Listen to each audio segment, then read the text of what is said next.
everybody. We're the Good Doctors of Abbey Research. I'm Dr. Kristen. And I'm Dr. Erin. And you are very welcome to our wee corner of the internet for this installment of the Colonizers World Tour. We are spending the month of October talking about Indigenous people groups over the world.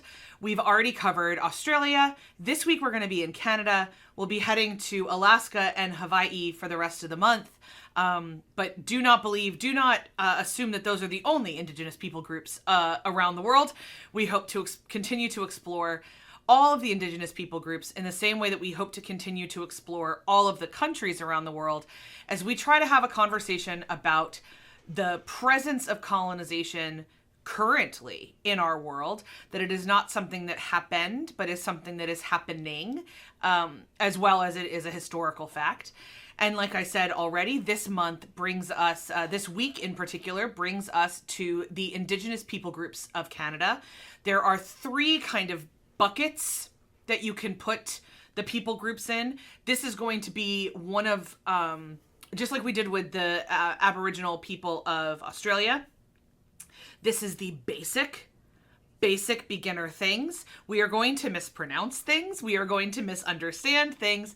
We have done our best. This is coming from an absolute place of good-hearted attempts to understand and wrap our brains around a world that we have not been appropriately exposed to up to this point. If you are somebody who is a member of one of these tribes and would like to explain a way in which we have missed the mark, we are obviously very open to that. If you have resources, we want to have them.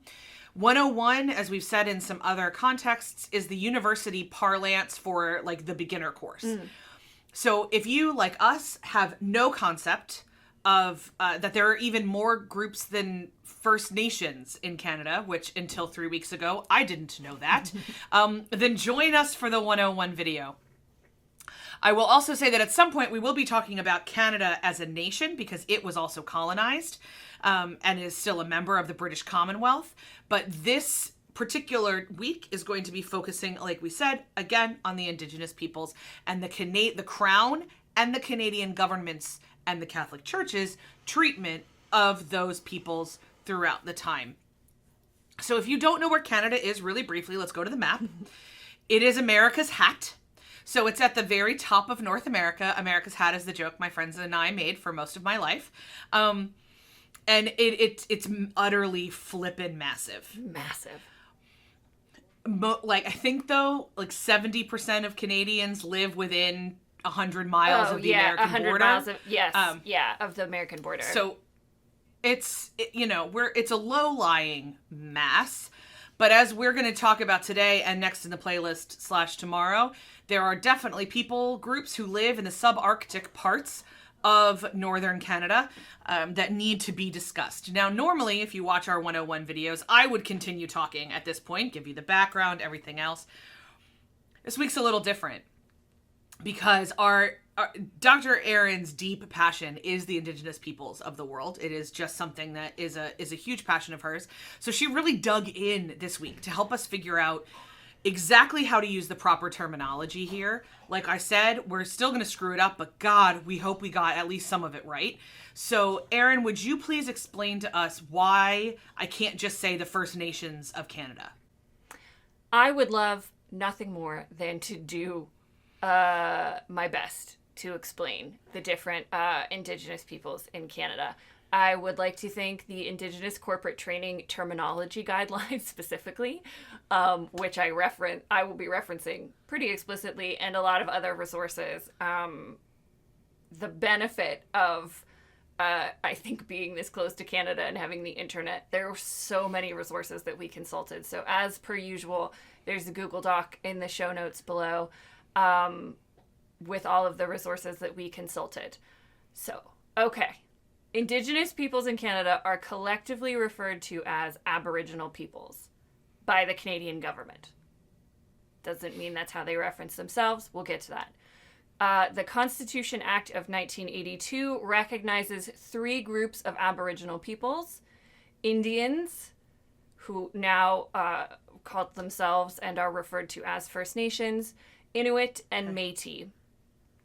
Okay. The first time I ever said the word Métis, I mispronounced it, and I apologize for that. I did not realize that it was French when I said it, and I have since learned and been practicing. So we have First Nations, Inuit, and Métis people groups.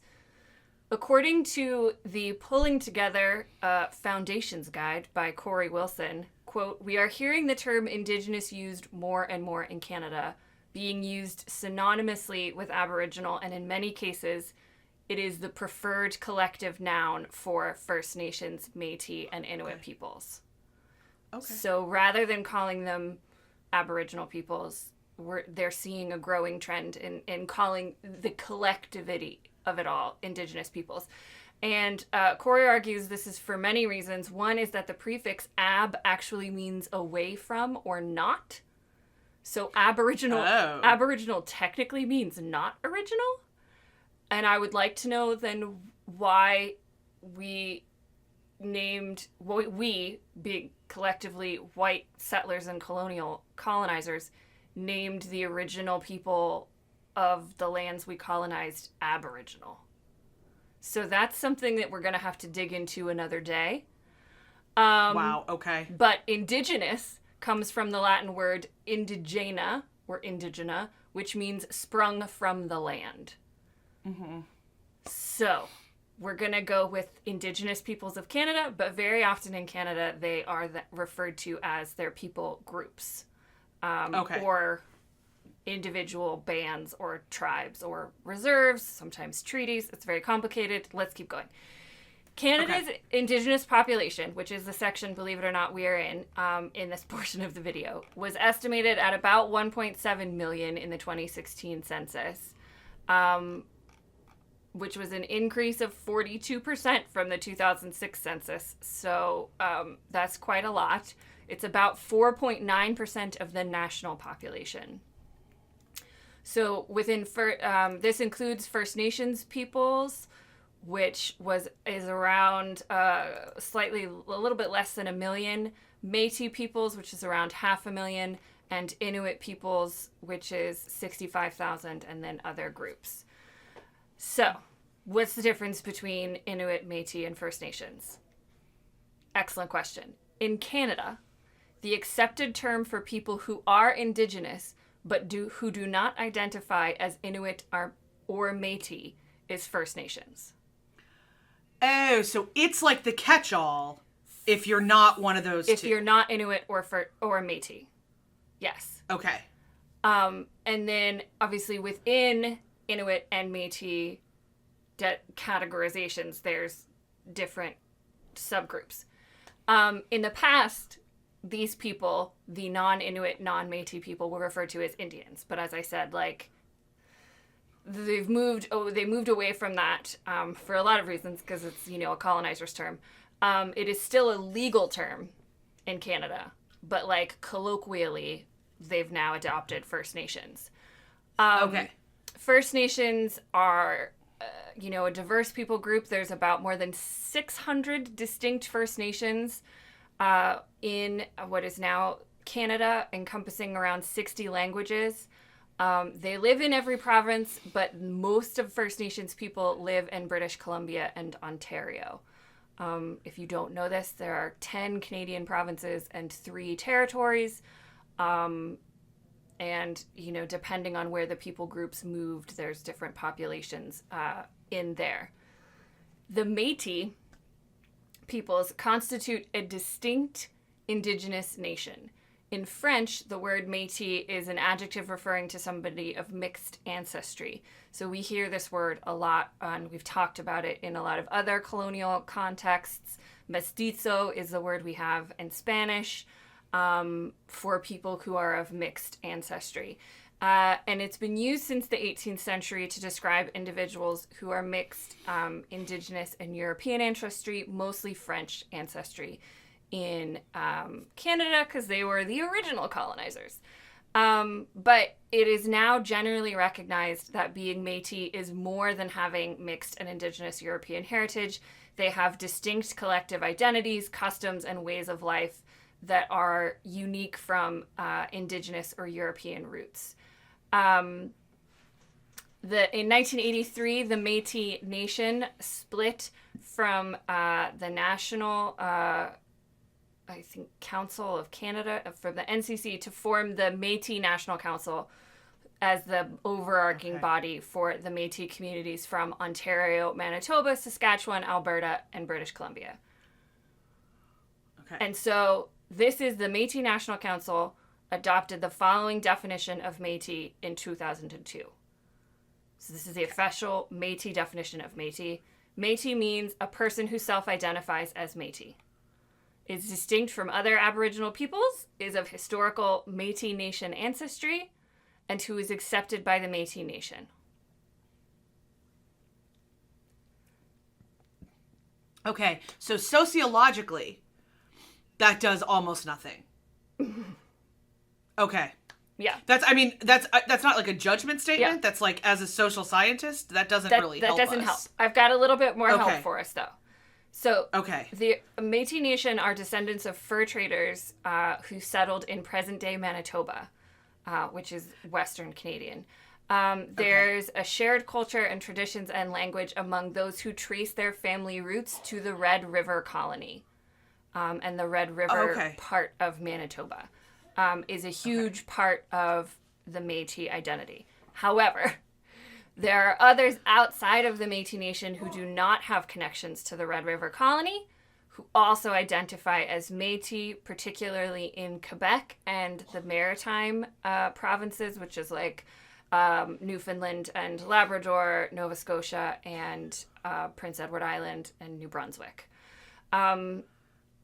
That's interesting because when I was watching some of the videos on the Métis, their music sounded super like Newfoundlander, Nova Scotia, Irish, which I thought was really interesting. Yeah, and it's a really, I think it's because they're from the Canadian prairies, or what is now like the prairies. So like Manitoba geographically is kind of more of like a prairie identity, like what we would say like Midwestern.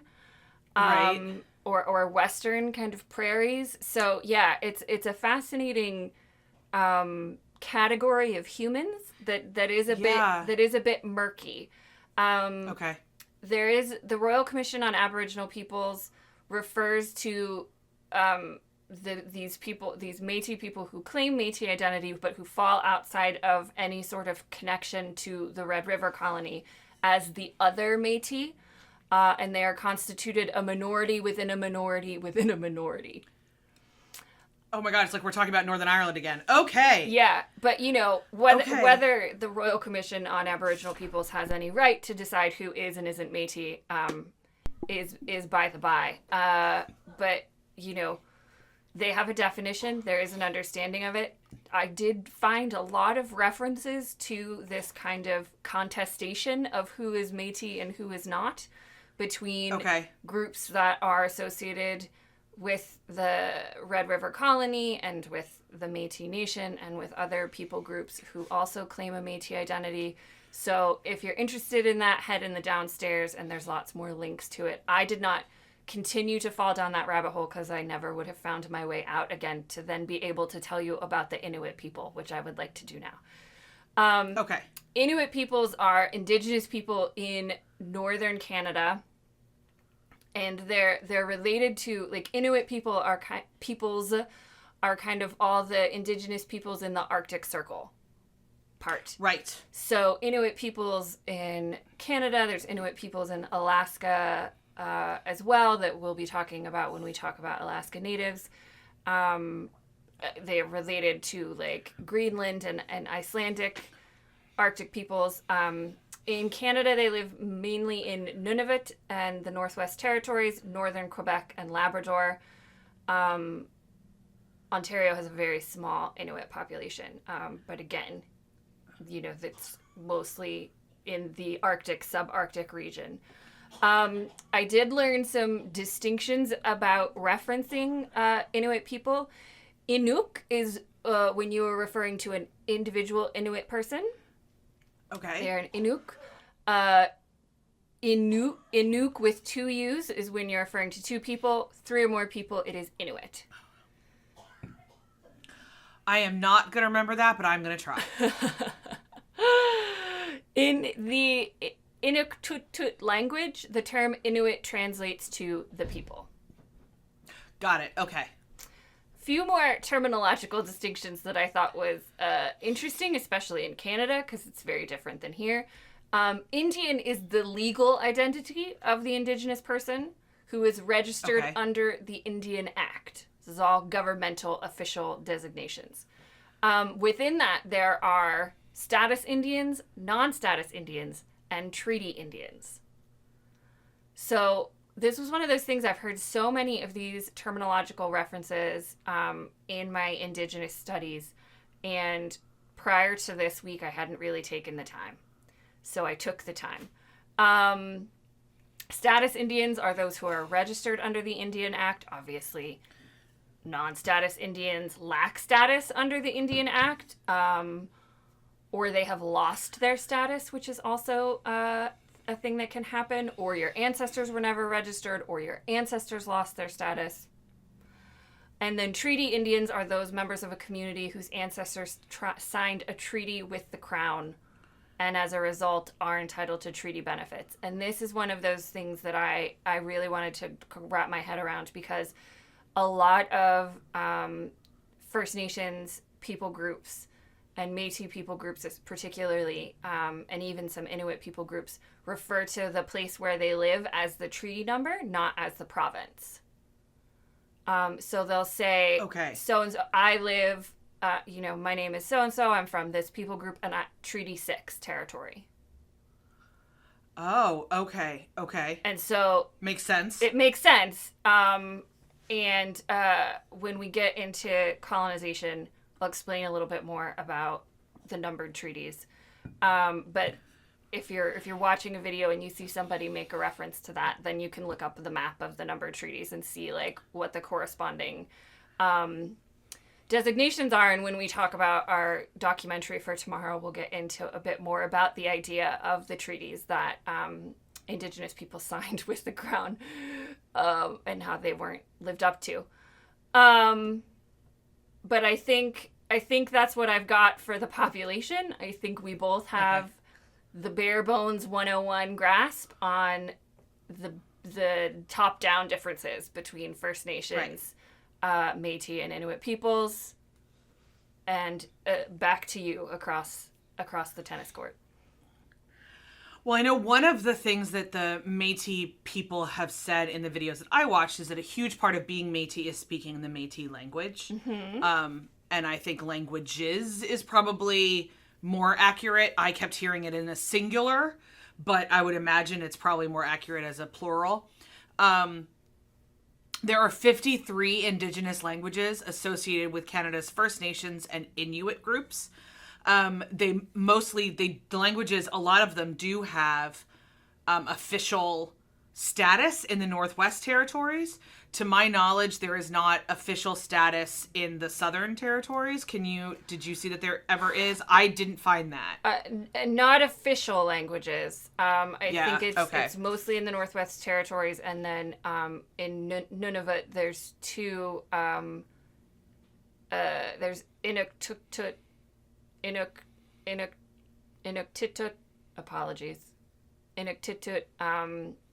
and Inuktitut, which is a related group of dialect to Inuktitut. Okay. In Nunavut itself. But yeah, I mean, I think that would make sense, and they're not. Yeah, most official languages across Canadian provinces is English and French. So, speaking of I said that, the singular language of the Métis people, the biggest one is Métis, and it seems to be, when I looked at a linguistic map at one point, and that was the largest color. But then there's always going to be others, because it in and of itself, the written, I mean, let's be honest, like, they're a group of mixed race, and so therefore their language is a group of mixed languages, which means that there's always going to be subsect, like, offshoots in a way. And like, dialects. It's never a pure blend. And dialects and everything else. And like the boundary between a dialect and a language is something that like I've had a lot of conversations. Our Eleanor is a linguist, by the way, for anyone who doesn't know that. And she and I have had a lot of conversations about when does a dialect become its own language, and when does that kind of look like. So they have, there's a couple other spoken languages. We should also say that, and I would imagine some of this is because of migration patterns, that the Métis languages do share a lot with the Ojibwe languages at different times. So again, that's a Plains, I believe the Ojibwe is a Plains tribe. Plains Indians, So Plains Indians, yeah. So that would make sense with migration patterns. Yeah. Again, humans are complicated. The one cool thing that, and this is like kind of adjacent to my Jeopardy fun fact, is that when the Inuit Tutut has its own symbol of like system of symbols. It doesn't use what's like the Roman, what are we supposed to call numerals or like numeral? There you go. So I thought that was really cool that it's got its own symbolics and its own symbolics and kind of what that looks like. I'm heading to Alaska next year, actually on vacation, and some of the like tourist things I have an opportunity to do is to visit some Inuit settlements that have opened themselves up to tourism. Obviously, I'm going to do research to make sure that it's ethical to go there. But if we do have the opportunity to do it, I really do want to go, and I'm hoping to hear the language spoken in person. Yeah. I will admit, because it sounds fascinating. Yeah, and we will be, when we get to Alaska Natives as well, the film we're watching is about an Inuk, an Inuit man. So I think hopefully we'll get some exposure to Inuktitut. Sorry. And hopefully we'll learn how to say that by the end of that week. By the end of that week, yeah. Should have looked it up before this. Didn't. Apologies. Inuit peoples of all the Arctic. But speaking of Indigenous peoples in Canada, they do have a lot of representative organizations regionally within and across Canadian borders. We don't have enough time to get into the complications of and the complexities and the intricacies of Indigenous governments and how they govern themselves. But regionally, provincially, and nationally, they have national organizations, including the Assembly of First Nations, the Congress of Aboriginal Peoples, the Inuit Tapirit Kanatami, and the Métis National Council, and the Native Women's Association of Canada. They are constitutionally recognized in Canada, which is a step up from Australia, but not a big step. And the Constitution affirms the existing Aboriginal and treaty rights of Aboriginal peoples. The Supreme Court of Canada has called the protection of these treaty rights and human rights an important underlying constitutional value and a national commitment. But how far that extends beyond the written words in the Supreme Court document or the Constitution Act is for Indigenous peoples in Canada to tell us and for us to listen. Certainly from the 55-minute documentary we watched yesterday, they're not doing such a great job. Yeah. Also, in terms of things for them to tell us and us to listen, is any sort of faith system. So as the religion scholar, I dug into this a little bit, and I was gratified to see that there's not a lot of people saying they all believe this. Yeah. So that was encouraging.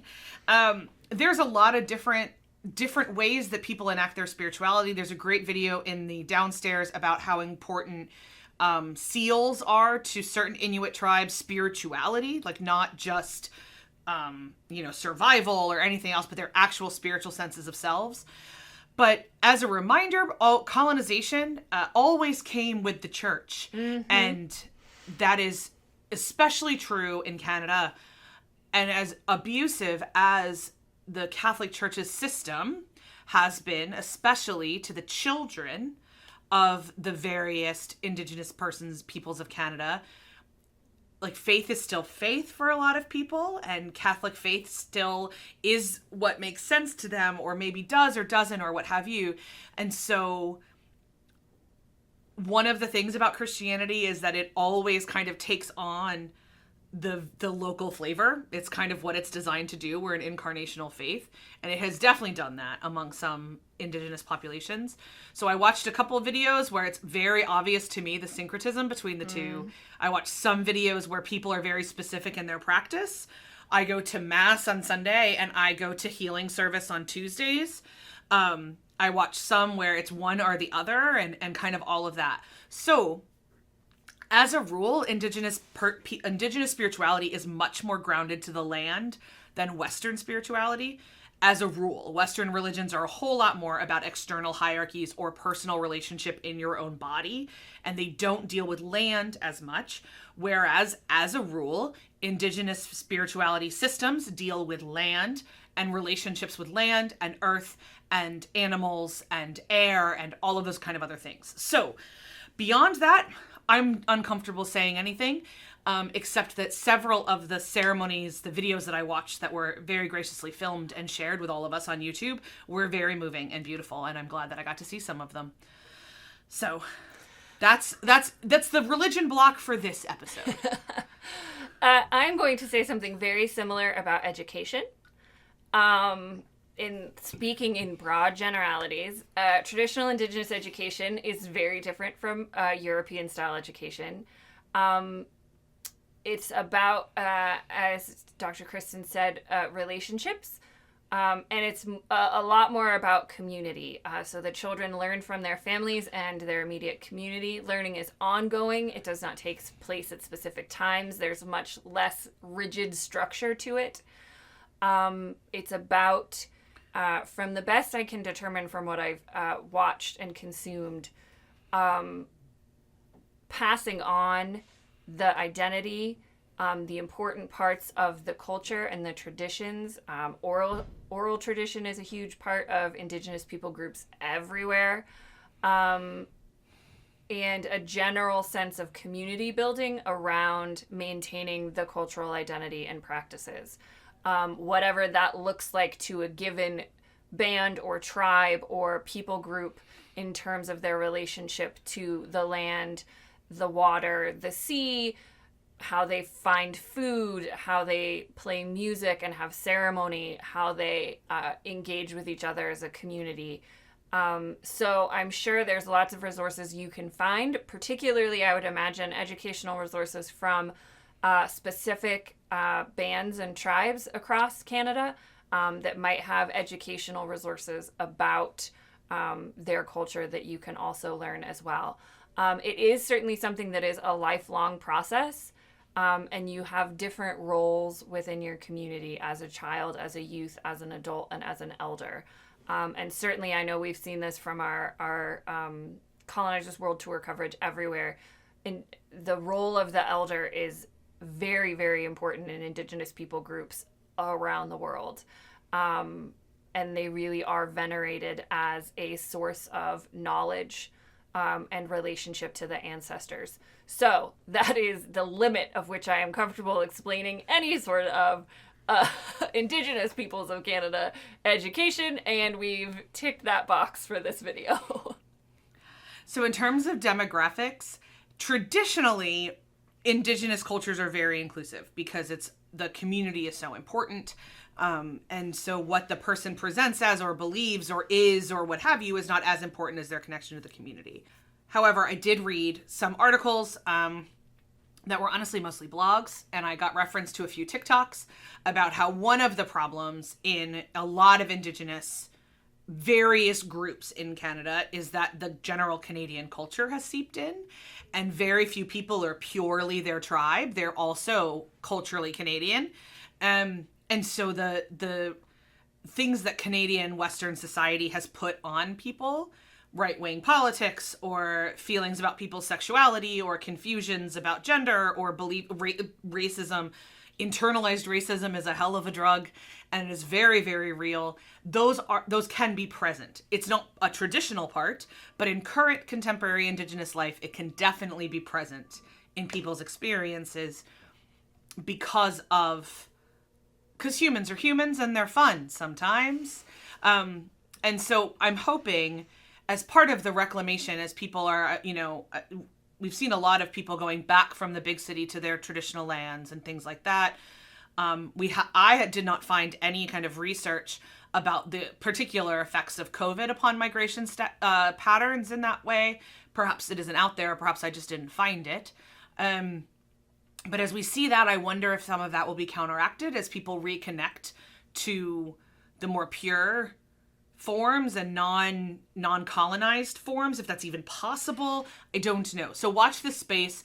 This is the section I had the most fun kind of looking into, because it got so complicated, and Indigenous Canadian TikTok had a lot of feelings, which I found really, really fascinating, because Indigenous American TikTok has a ton of feelings too. And I'm really grateful for that perspective, always remembering that it is a perspective or a set of perspectives and not the perspective. The perspective, yes. Speaking of the perspective on human rights, we can guess it's not a great story. I'm just going to touch on a few significant things that happened specifically in Canada. So one of the things we've talked about several times before, particularly in relationship to the recent papal visit to Canada and the papal apology to First Nations, Métis, and Inuit peoples, is the Canadian Truth and Reconciliation Commission, which released its report in 2015 after 7 years of taking statements, specifically from a lot of former residential school survivors. And the report stated that the residential school system was a form of cultural genocide. Those are their words, whereby, quote, families are disrupted to prevent the transmission of cultural values and identity from one generation to the next. Children were removed from their homes and communities, often forcibly, and forbidden from speaking Indigenous languages. The findings were accompanied by 94 calls to action to improve the lives of Indigenous Canadians and address the long history of discrimination, exploitation, and abuse they have suffered. So they do have official government recognition of the cultural genocide of the residential schools. Whether, I don't know how many of those 94 calls to action have been implemented since 2015, but I'm going to imagine not many. We are in the earlier part of that process here in the United States. We have our first Native American Secretary for the Interior, Deb Haaland, who has commissioned an investigation into U.S. boarding and residential schools and the forced assimilation and cultural genocide of Native Americans. So they're a step ahead of us in Canada in terms of at least documenting it. Whether or not they're actually done anything in the last, whole other ballgame. It's a whole other ballgame. In the last couple of years, we've seen the uncovering of mass graves in several locations across Canadian provinces, and we could talk about this for another 45 minutes, but I think we've talked a lot about on almost every episode of A Colonizer's World Tour, the prolonged impacts of colonization, especially on Indigenous people groups. The prolonged intergenerational trauma caused by colonization, caused by actual factual genocide, killing Indigenous peoples, and cultural genocide, attempting to eradicate the culture. Force them off their lands. They have reservations in Canada. They have the reservation system in Canada, just like we do in the United States, where treaties were signed and a plot of land was reserved for a people group that was a small portion of their ancestral lands. So the legacy of colonization on the Indigenous peoples of Canada is deep and very difficult to measure, but human rights concerns around high rates of suicide and alcoholism, intimate partner violence and domestic violence and abuse, missing, murdered, and Indigenous women is a huge problem in Canada, and the basic, violent crime There's segregation, there's poverty, there's discrimination, substandard housing, and discriminatory access to labor markets. All of this is a legacy of identifying a group as other, removing them from their culture, their identity, their land, and their practices, and continuing to place them in an order within a governmental system in which they are less than. And that just bleeds into everything that is humanly possible. Yeah, I think that is what I will say about human rights. There's been a huge movement in Canada, specifically about missing, murdered, and Indigenous women and girls, as a part of the Idle No More movement. So we've talked a lot about that movement here in the United States, but there's a huge movement in Canadian provinces as well. And so there's lots of links in the show notes to some videos that were done specifically about that. According to some estimates, Indigenous women aged between 25 and 44 are 5 times more likely to die from violence than Canadian women of other ethnicities in the same age group. So similar, I think it's worse here. I think they're 10 times more likely in the United States to suffer from violence, but that is a huge issue that is tied to the legacy of colonization as well. Speaking of colonization, let's do the absolute whistle-stop tour of the history, shall we? So really quick, if you don't know that Canada was originally conquered, settled, pick a word that makes you feel the most comfortable, colonized by the French. They set up Quebec City and Montreal and a new French colony. The Brits were like, we'd like the land, please. The British Army is always going to win at this part of history in the 1750s until the United States opened up a big old can of whoop-ass. And the Battle of Yorktown, to quote Leo McGarry, they were kind of the thing. So the French lost the lands. No one asked the people living on the lands anyway. But then Canada achieved independence from Britain in 1867, but remained part of the Commonwealth. It's a federal dominion of 10 provinces and 3 territories, as we already discussed, but they are a pretty significant, a culturally significant member of the British Commonwealth. Mm-hmm. Which has been really interesting as the world has been looking at the death of Queen Elizabeth, and our Canadian friends are like, do we get days off? Like, what is this? Am I supposed to feel sad? I don't know. When does our money change? Like, none of us want Charles on our money. Like, anyway. So, it's not like in life for Indigenous folks under colonization was ever great, but we have records that from the 1800s, it's terrible, if that makes sense. Yeah. So when you get like into the Industrial Revolution and intense development, particularly in like trapping and logging and a lot of the industries of Canada, I'm not going to even touch the Hudson Bay colony here. I just don't have time. We'll do that later, or Google it yourself. There's lots of options. So hydroelectric development was another really big excuse that people used to push Indigenous peoples off their lands. Mm-hmm. 1871 marks the beginning of we need some stuff on paper about what you're allowed to do to us and what you're not allowed to do to us. And so from 1871 to 1921, you have the numbered treaties. Aaron alluded to this earlier. There are 11 of them made between the Crown and First Nations in that 50-year span. They cover the areas between the Lake of the Woods, which is northern Ontario, southern Manitoba, all the way to the Rocky Mountains, to the Beaufort Sea. So basically all of Canada except the Maritimes, if I'm reading this correctly. I think so, yeah. I mean, there's a really good map online of what the treaties, the 11 treaty territories look like. Okay. So basically the Canadian government had its own form of manifest destiny. Yeah. They just didn't attach it to theology the same way that we did. Yeah. And I can, if anyone would also like to know why we did and they didn't, hit us up and I'll make a whole Patreon episode about it. Because there's actually a really fascinating relationship between the Crown and the Catholic Church and what it looks like in Canada, and I'd love to teach you about it. But all of this is kind of a huge deal. The Hudson Bay Company is essentially the British East India Company, but in Canada. So every, terrible romance novel you've read about the treatment of the Indians, the actual subcontinent Indians, it's what they did in Canada as well.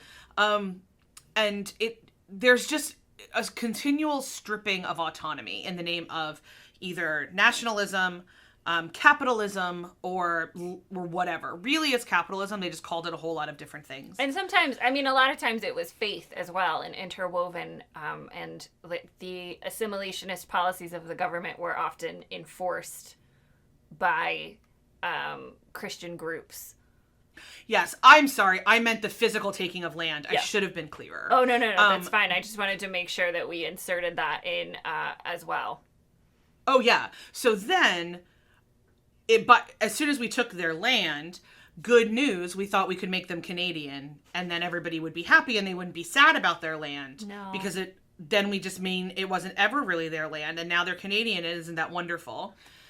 And so there was a lot of forced assimilation. We have talked extensively on this channel. There are links in the show notes as well about the absolute abhorrent travesty that was the residential schools. The actual, and Aaron just mentioned it with the human rights, we don't actually understand the legacy of that because we don't have the data to know how wide-reaching it was. Especially because at the very beginning of the residential schools, when the children were being stolen, a lot of those records were destroyed by fires or floods or terrible winters or things like that. So we have collective memory and some basic ideas, but we don't really have a whole lot. And another piece of that, the colonization that is continually ongoing, is the state of the foster care system in Canada. I don't have the statistics right in front of me. Forgive me. I was watching and I forgot to write it down. But it is just like the incarceration system in the United States is predominantly Black men. The foster care system in Canada is predominantly children, Indigenous children. Mm-hmm. And so that is a massive and clear legacy of colonization that is still happening beyond. And often those children, we're going to talk about this tomorrow, but there's 30 families living to a house and every family has 5 kids. And I'm like, well, I wonder if that's because they don't have access to reproductive health care. Mm. Do all these families want 5 children? If they do, that's great, but we're not talking about that. Mm. We're not investigating that. And that's another legacy of colonization, is that when you watch news reports and you watch the policies being talked about, it's often not about them as people, it's them as interchangeable cogs they're either preventing or gaining profit for the Canadian state. Mm-hmm. And how does that all look and everything else? From what I can tell, almost none of those treaties are being honored. It's to the letter of the law that they should be. Yeah. There may be pieces being honored, but not really. And so the legacy of colonization is, in a certain level, I would say the legacy of colonization is that is that if you even know to call them First Nations people, you don't even know that Métis is a separate identity or Inuit is a separate identity. That's a legacy of colonization. And I would certainly say that the way we treat that Canadian children are educated about Indigenous rights from different Canadians we've talked to and heard from on either personally or on the internet, is another legacy of colonization. Yeah. And again, as Aaron already attributed to, we did this here. We talked last week that they do it in Australia. There is nowhere that does it right, that does it totally right in terms of acknowledging and giving restitution. I will save my rant about Canadian diamond mining for tomorrow, but don't worry, I have it. Because very rarely have I been so disgusted at something that was supposed to be anyway, yeah. I'll get into it tomorrow. Yeah, no, but seriously, that was one of the most upsetting introductions halfway through a documentary that I was like, how could this possibly get any worse? Oh, wait. But, again, I want to draw that connection because that's a really clear, their land isn't their land anyway. We showed up and took it and they weren't strong enough to keep it from us. And so, therefore, they don't deserve it, which is so much of the ideological backbone of colonization. Whoever is the strongest, it's finders keepers is colonization. Yeah. And what does that kind of look like? So that's it. I mean, again, the French showed up. They weren't great. We know that historically, if the French had kept colonizing them, it would have been a different story because the French colonized very differently. But then the Brits showed up, and history is always the story of everything was fine until the Brits showed up. And I am going to be very fascinated, just as an aside. When Charles takes over the crown, the conversation about the Commonwealth is going to shift. Mm-hmm. And I'm going to be very fascinated as to see if Canadian citizens' feelings, what conversation happens, anything else. Canada and Bermuda and Kenya are actually the three I'm the most interested in hearing how it goes from there. Northern Ireland is its own thing. Like, we'll figure that out later. But of the Commonwealth countries, those three are the ones I'm the most interested in hearing from, to see kind of what goes from there. I have a feeling I know where India is going to shake out, but those three are mysteries to me. So, but speaking of the multifaceted diamond that is Canada, what's your Jeopardy fun fact for this week, dear? Yeah, so I enjoyed learning more about the territory Nunavut. I liked all the puns that people made about none of it. Yep, that was funny. I enjoyed that.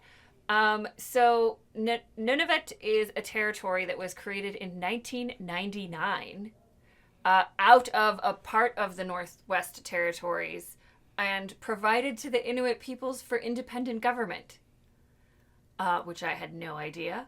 The other thing that I learned about Nunavut is there are no roads directly there from any part in Canada, and so you have to fly or sail. Like, someone has written a romance novel about a town like that, I swear to God. But 100%. Yeah, but for me, like, you know, I think a natural side effect of the majority of the Canadian population living so close to our border and, you know, the capital cities and all that kind of stuff being that close, you have to actively seek out information about the people that live more than 200 miles north of the U.S. border, especially as a United States citizen. And so I'm just so happy that I have a better understanding of how flipping massive Canada is. It's like the largest landmass, is the largest amount of natural water. All this kind of stuff that I learned geographically about Canada, but also culturally and historically about it. But it feels so much bigger in my head now because we just went past all those major cities. Yeah. Into the bush. What was yours? I had so many, honestly, about the faith systems and the spirituality systems. I think one of mine is that there's this really ancient ritual about using a still beating seal heart in cooking this one particular dish that's a rite of passage. And the way that seal heart is treated, the way the seal body is treated, the way the connections are, it's not necessarily like a fun fact. I recognize that, but it's one of the things, like the visual of that will stay with me for a little while. Of that, I talk all the time about the fallacies, the things of the institution of my faith that piss me off.